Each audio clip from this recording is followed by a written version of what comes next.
Architecture and music are all around us, so much so that they are often invisible. Architecture is often referred to as frozen music, and the link between them has long been recognized. In terms of form, structure, proportion, and acoustic properties.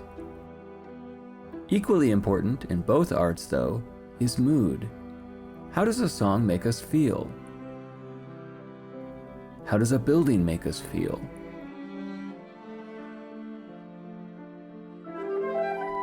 I'm Seth Boustead, and this is Songs About Buildings and Moods.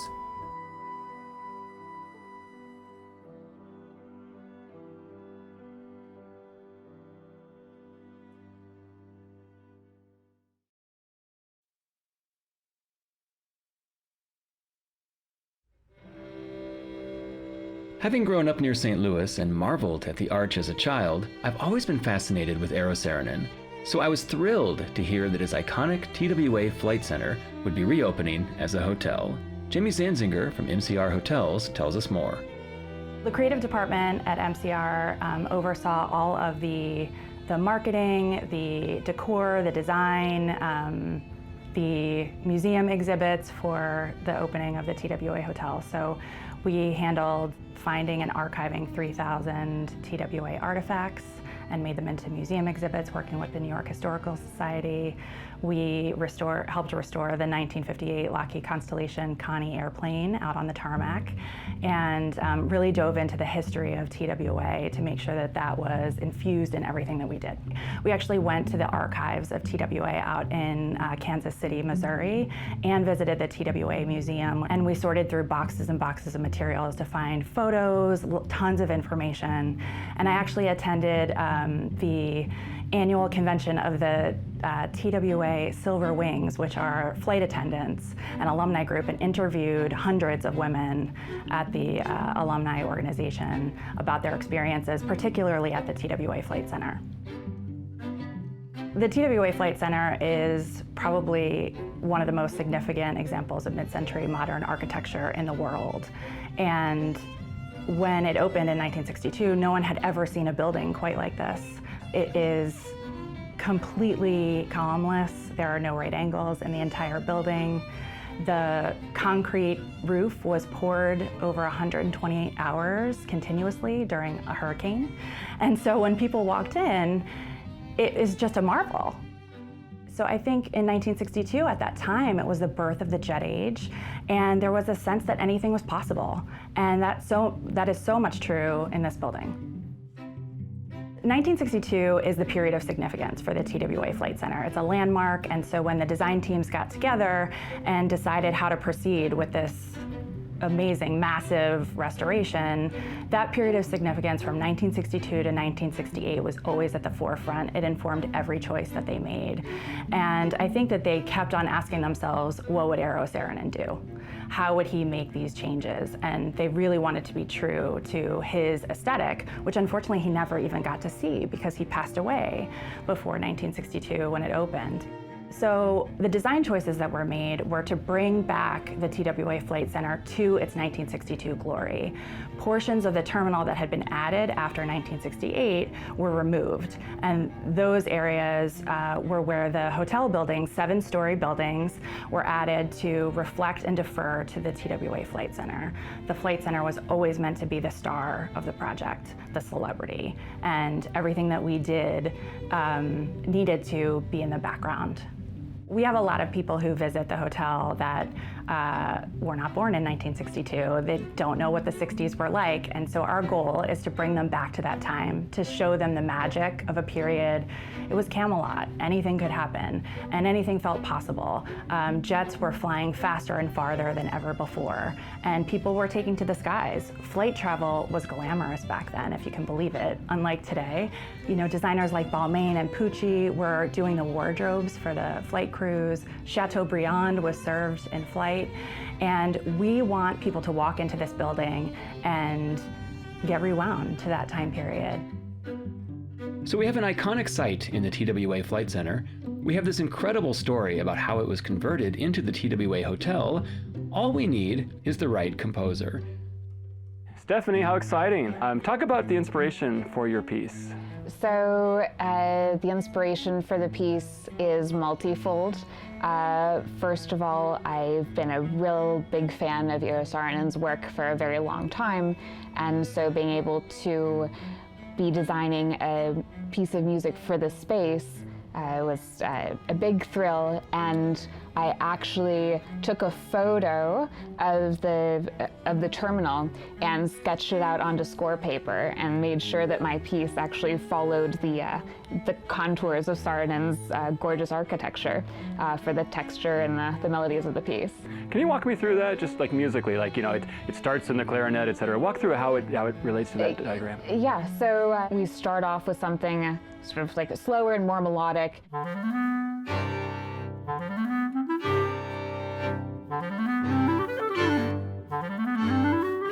As you're going from the leftmost part of the terminal all the way up this gorgeous sloping roof, and there's a really fabulous little dip in the roof that's built for rainwater runoff, and so for those lines in the building, the music gets a lot faster and a lot more exciting.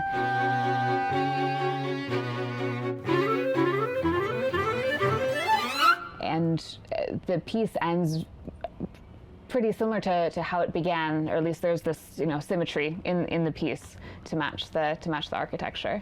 You have kind of a personal connection with Eero Saarinen. Can you talk about that a little bit? Yeah, I do. So it's sort of a wild story, but when I was in high school, my first car was a 1983 Studebaker Avanti, which was designed by Raymond Loewy, and probably everybody has had a little moment of Loewy's design because he designed the Coke bottle, the original Coke bottle. But Raymond Loewy also designed the TWA logo and much of the interior of this terminal, actually. And Saarinen actually passed away while he was in Ann Arbor, Michigan, working on the University of Michigan School of Music building, which is where I would drive my Studebaker Avanti every weekend to go to youth orchestra rehearsal. So it was really fun to spend time with the work of these two men after spending so much time with them every Sunday growing up. In your artistic statement, you talk about trying to capture the sensation of a plane taking off. Can you talk about that a little bit? Yeah, for this work that made sense as a sort of the climactic moment to be working for in the piece, and I loved being able to work with the clarinet, especially to create that moment of extreme levity after really sort of busy crescendo towards that moment. The clarinetist that we knew was going to play this, Danny Moye, I had seen him performing a lot, and so I knew that I should go ahead and write something really showy. And of course, we really wanted the sort of like the glitz and glamour of the space itself to be reflected in the music, and so being able to work with both the bass clarinet and the B-flat clarinet gave me a lot of room and a lot of color to be able to really up the drama in the piece.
If Eero Saarinen's TWA Flight Center symbolizes jet age optimism and American can-do spirit, the City Church in Gary, Indiana tells a very different story of America.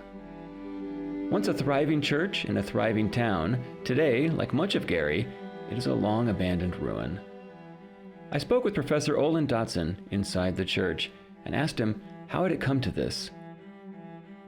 What we're seeing here is a classic example of the inability for human beings to get along and the social construction of race, and the fact that the United States of America is in jeopardy of collapse under the weight of its own history. This is our future. This is what we're looking at as our future as a nation if we can't come together. This church was built in 1925, at least this portion of it, and when they decided that they wanted it to be more of a community outreach facility, which was kind of beyond maybe a 20th century idea of what the church could be, building the gymnasium and the classrooms and the other spaces, the pastor at that time, Seward, wanted to invite everyone to join and to be a part of it. But the church members had no part of that, and they basically ran him out of town. Walk me through some more of the church's history. They run the guy out of town. It's an all-white church for a while, yeah. and then what happens? Well, as the population of the city started changing and people started to engage in flight, moving out to unincorporated areas with Gary Textiles playing for these places, and then when Hatcher was elected in 1967, that was really truly the beginning of the end, because these towns started incorporating, and then they passed laws at the state legislature preventing Gary from annexing them, even though Gary was responsible for their existence.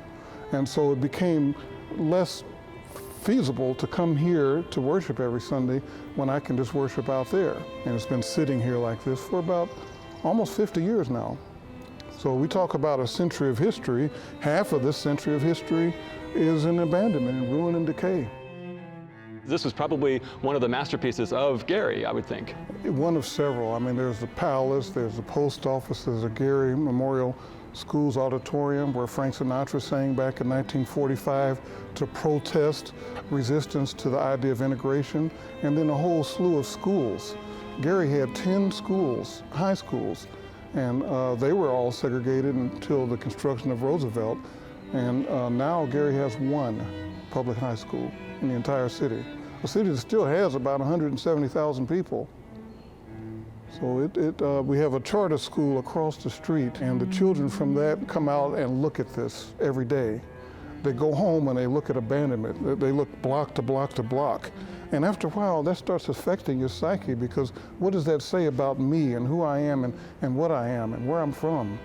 And what kind of pride can I have when I constantly feel abandonment every day and every place I go? You know, we want to play down this social construction of race and its contribution to the erosion of our society, because we really can't live with the reality that we're facing here. It's very difficult to digest. I think when you think about, especially, and I'm a jazz man, and I think about improvisation and how songs are never performed in the same way that they were before. And every time I come to this building, I see something new, or I see something less. Early on, when I was bringing students here, the entire ceiling was enclosed. These balconies on either side of the sanctuary were intact, and the stairs going up to the second level and up to the gymnasium were intact, terrazzo and steel, and all of that's gone now. So each time I come back here, there's a little less. There is a symbiotic relationship between music and architecture. So if you come back and do this again, you'll get a different experience next time. I heard a piece by composer Gustavo Leone at a festival in 2016, and I was impressed by his lyricism, but also by the emotionality of the piece. I knew that a sensitive composer like Gustavo was the right person to interpret the City Methodist Church musically. Interestingly, although I've known Gustavo almost since I first moved to Chicago in 1995, this was the first time we had worked together, so it was really exciting talking to him about his piece. Gustavo, what a pleasure to work with you on this project. Thank you so much for being part of it. So when I approached you about the project, what appealed to you about writing music inspired by particularly this space? Right, well, the urban decay. The idea that buildings are living organisms and they appear, they have their function, and then they die. But also when you proposed the case of this church, I thought of writing the piece as a film, as a series of visual images, and I used the string quartet as a choir in a liturgical fashion, whereby the choir, you have a soloist speaking to the congregation and congregation speaking to itself.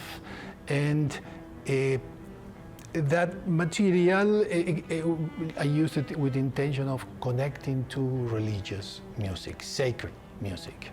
In the first part of the movement, I present a motive with two notes.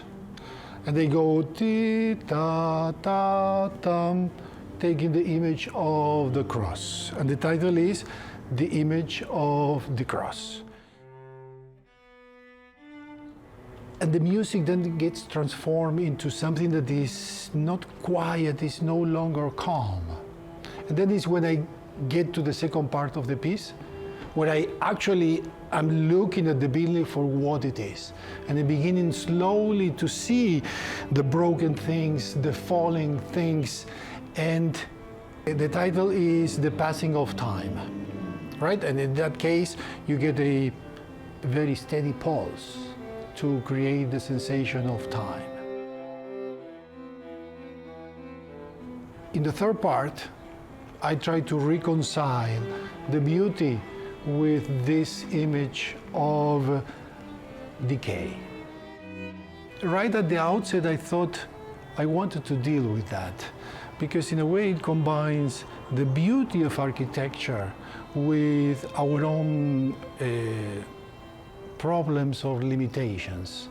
And because it represents, it's an image of our culture, an image of our society, an image in the end of the state of Christianism in the world.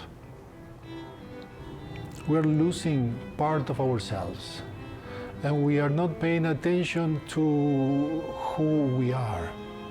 We're moving without taking care of our past, and thus we seem to be stumbling constantly without that sense of direction and objective that supposedly Christianism should provide to us. And the last sound of the piece represents, in my imagination, the moment in which the roof of the main nave falls down in slow motion. And then fades to black. So the last 50 years or so kind of in slow motion represented in music. Right, and there is also a sense of hope, a sense of bright light in the middle of a dark context.